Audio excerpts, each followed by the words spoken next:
All right, hello everyone. Kente Rosser here with In Demand.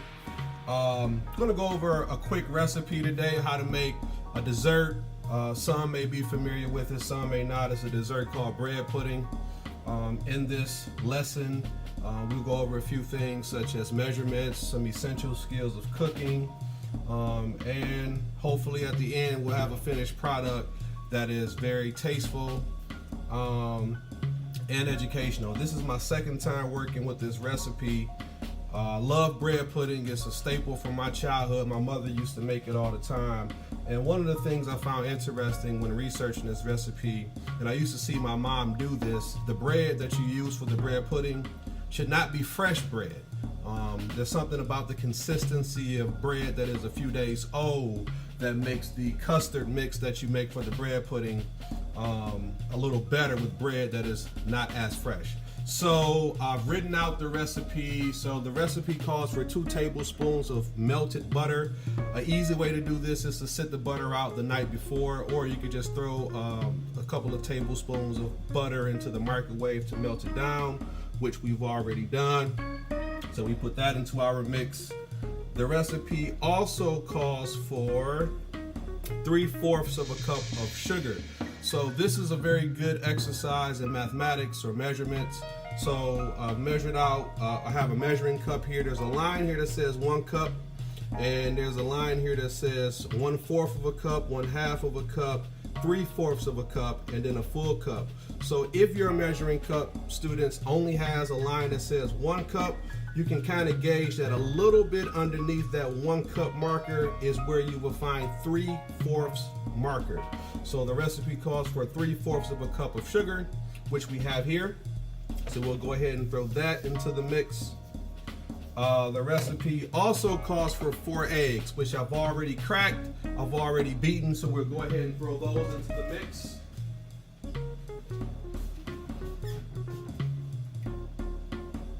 All right, so we're making some good progress. 3 of our ingredients we already have into the mixing bowl. We have 3/4 of a cup of sugar, 2 tablespoons of melted butter, and 4 eggs, which we've already beaten. The next piece that I want to point out that is a very key element to the recipe is the difference between a teaspoon, which is your smaller spoon, and a tablespoon, which is your bigger spoon.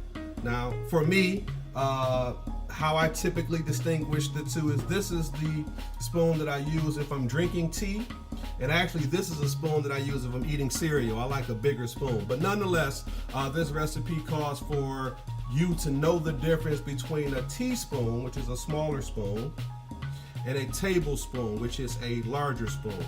And so this recipe calls for 1 teaspoon of ground cinnamon. So what we'll do here is we will pour a teaspoon of ground cinnamon, and I'll pour it over here just in case some of it spills. All right.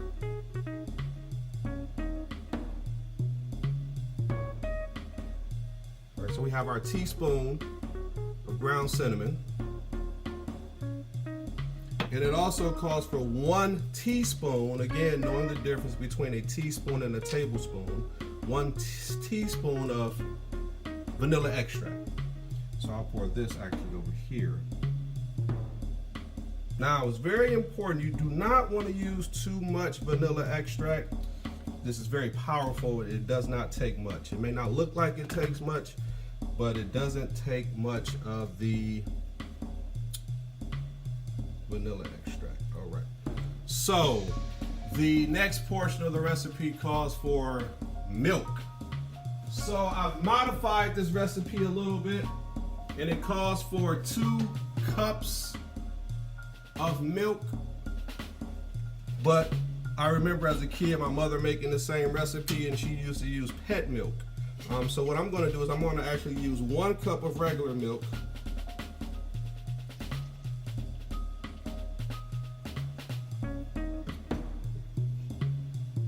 That into the mix. Again, so knowing the difference between your measurements, 1 cup of regular milk. The cup indicator marker is already there, the 1 cup marker. Just make sure you hit that line as close as possible. What you heard there was the timer for the oven. You want to preheat your oven at 350 prior to starting this mixture, so that once it's already mixed up, it's ready to go.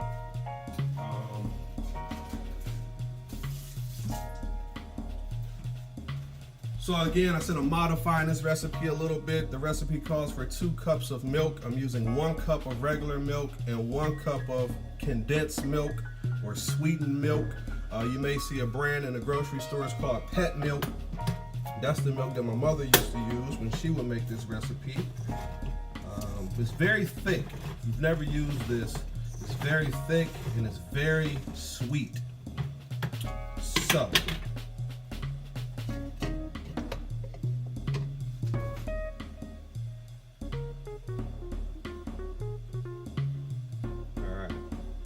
we got our 1 cup. We'll go ahead and pour that in. And you may have to scoop this out a little bit. You can use your teaspoon for that. We're making good progress here. All right, so I have my blender mixer here. We'll go ahead and start us up.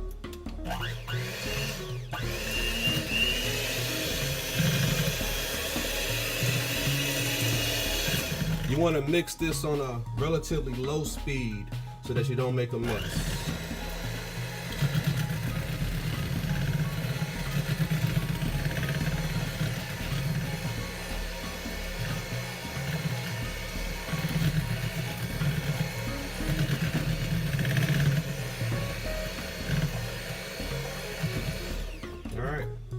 You want to double check your list of ingredients just to make sure you've included everything. So I've already written these out and I've posted them above my stove here. So 2 tablespoons of melted butter, check.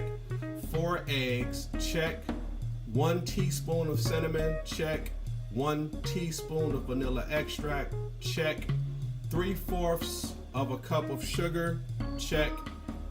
And we have the 2 cups of milk again, which we've modified. 1 cup of regular milk, 1 cup of condensed milk or sweetened milk or pet milk, and we've mixed that all together.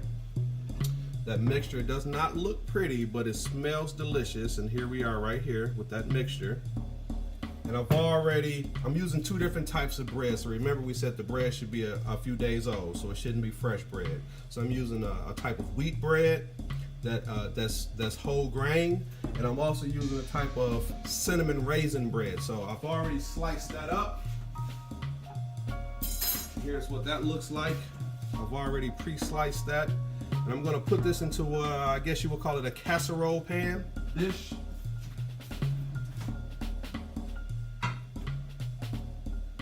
You just slide that in there. What that looks like once it's in the dish, right? Let's move a little bit of this out of the way. And these are optional, but I have some cranberries, raisins, and I have some raisins, and it adds a nice little flavor and texture to it. So I'm gonna sprinkle some of these in. These are optional. And the raisins. Get a few of those going. And after you have that, balance things out just a little bit here. You will pour your mixture, custard mixture, over the bread that you've already pre-sliced. You want to balance this out.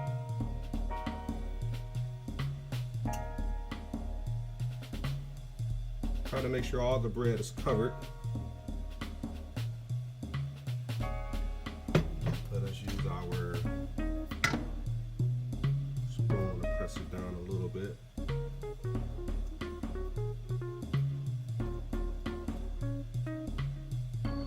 So you want to preheat your oven at 350. I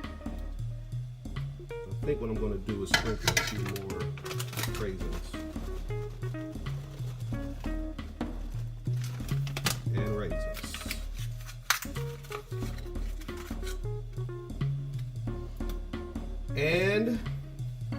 Next, you want to put this in the oven.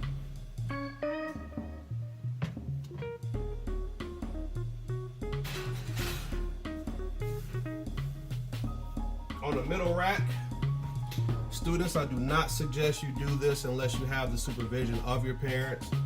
It's a good recipe to maybe work out together. Parents, you can kind of work out with the measurements with your children.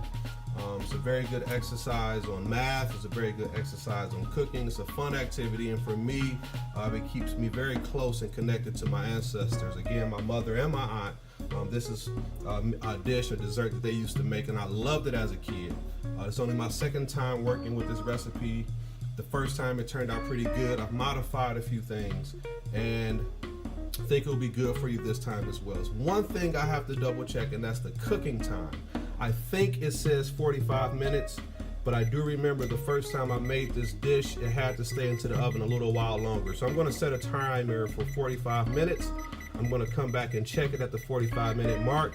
And what you can do there, if it's not done, if it doesn't look, if the consistency doesn't look solid enough, just leave it in the oven for a few minutes longer, keep an eye on it. Come back and check it. After it's done, let it cool, slice it up. I guarantee you'll love this dessert. So again, this is Kente Rosser, making bread pudding with In Demand. Thank you. All right, and here is the finished product. A nice slice of bread pudding, a scoop of French vanilla ice cream, and it took about 45 minutes to cook. I set the timer, however, I did have to give it a little extra time as I checked it, and the firmness was not quite where it needs to be at the time. But finished product, bread pudding.